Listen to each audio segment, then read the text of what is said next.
if you already have a product, the advice that I would give is look at your current clients and identify what is the biggest pain that you're solving and go get more of those clients.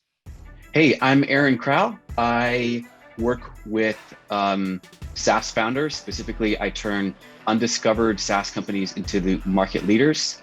And I also run a Facebook group called SaaS Growth Hacks with 27,000 founders in it.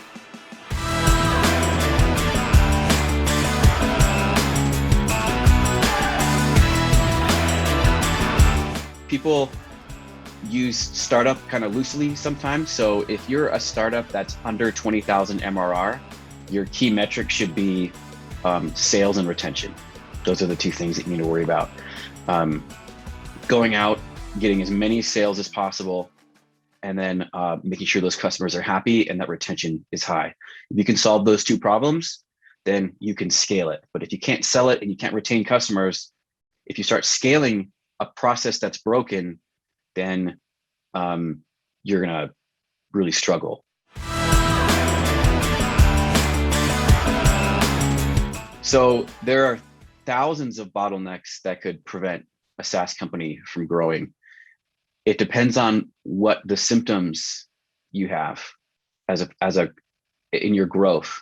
So if you are if you're not growing as fast as you want and you're making sales, then it could be that your market is too small. If you're making sales but customers are leaving, that might mean that you're not solving a big enough problem. If customers are really questioning the price, that means you might be solving or targeting the wrong market. So, there's thousands of different things that could be the problem. Just looking at what are the symptoms that you have and then working backwards is a good way to figure out where your process is broken.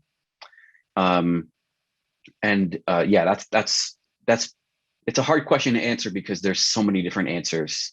I come at this, when people ask me these kind of questions, I come at it from like a perspective of a doctor. And if you ask a doctor, like, what are the most common illnesses that you see, stopping somebody from having energy?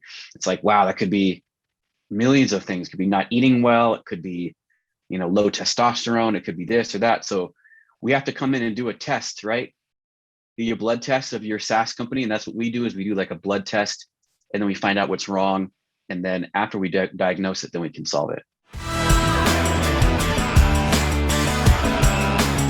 Here's my formula for creating a really scalable business. I look at what are the least amount of things that you would need to have in order to build a really successful product. Okay.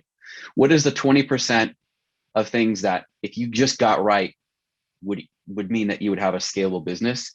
And I've narrowed it down to a few things. One is a market that's growing really fast. Second is that you solve a bleeding neck problem.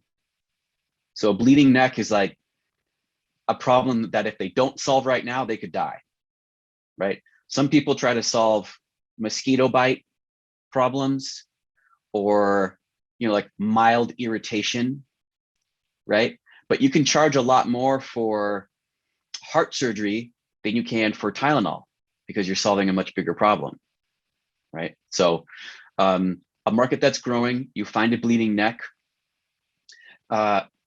you identify a market that you can actually like find and access and reach out to instead of a really general market where that's impossible to target. So find a market where you know where they hang out, you know how you can reach them, and then create a new way out of their existing pain.